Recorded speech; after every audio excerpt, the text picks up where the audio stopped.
just as Krysia mentioned, we're expecting these numbers to come shortly, even though there are reports that there's a glitch in the system. So hopefully it comes before this segment is over. But what's your analysis if the job numbers is just 73,000 and the unemployment rate slightly ticks higher?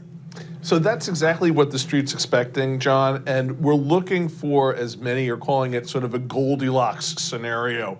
Not too firm, not too soft, not too hot, not too cold, sort of just right. And as long as we come in that 70 to 80,000 and that unemployment number, I should say, ticking up 1/10 of a basis point as is expected, we're going to be just fine. I don't think the market's going to care. The bigger story, though, the bigger question here is, should we even bother looking at these numbers from the BLS anymore? This is an outdated system of data gathering. It's using forms and mail-in surveys. It's ridiculous. We got to get the government using the same data that Wall Street uses. It reminds me of how these polls are conducted. Yeah, totally exactly. outdated. Yeah.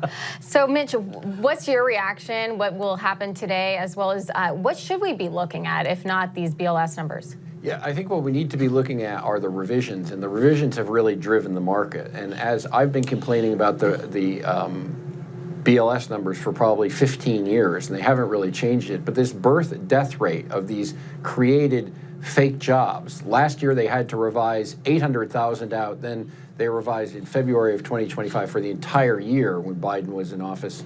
That 1 year's revisions were like 600,000. So I'm expecting on February 9th that we'll revise out probably up to 800,000 jobs out of the market, which is going to force the Fed's hand to cut at least 50 basis points like they did right before the election last year.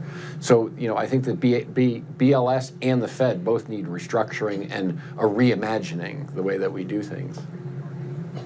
So the thing is, Mark, it reminds me of, let's say, the old guy, from way back in the day, reading the newspaper. I'm not knocking anyone who reads the newspaper, physical newspaper, versus, let's say, the modern day professional who's actually getting up-to-date information from a tablet or cell phone. Mm-hmm. I think too late Jerome Powell is on the old model, looking at old, outdated information, not having his finger on the pulse. Because why? Because when you look at GDP numbers, that is actually robust, but that may have actually given Jerome Powell some caution with regard to lowering interest rates. So what is the right gauge and measurement of an economy slowing down in real time if BLS numbers cannot be relied on? Well, John, first of all, I love your analogy, and I still like to open a good old-fashioned newspaper if I can find one these days.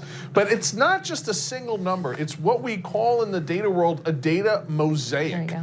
And it is a combination of data sets that, as I pointed out earlier, are available and are used by the street's smartest hedge fund managers like my friend Mitch, who's on here with us this morning. It's available, it's not that expensive, and there's no reason why the government should not be using it. We got to get with the times. What's the last time, John, that you replied to a written survey that was sent to you in the U.S. mail? Mm-hmm. And we're still trying to confirm the numbers here. They should be coming out momentarily.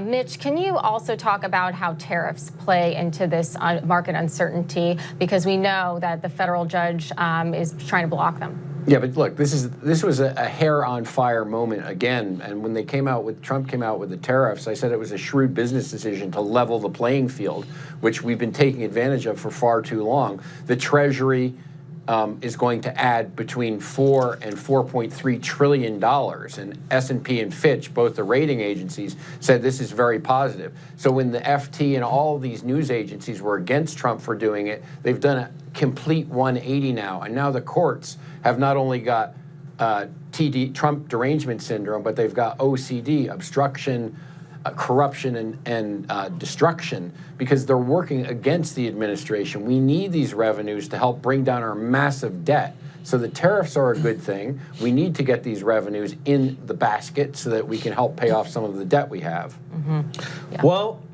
folks, I have some breaking news. Yes.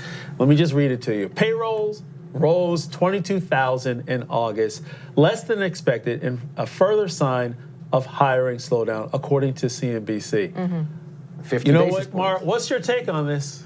Well, if I heard you correctly, John, that is a pretty big miss from the estimate. that's going to give Jerome Powell absolutely no excuse to do anything. And by the way, it's not just JPOW, it's the Fed governor, it's the Board of Governors that makes these decisions. It's not one man, just to be totally clear.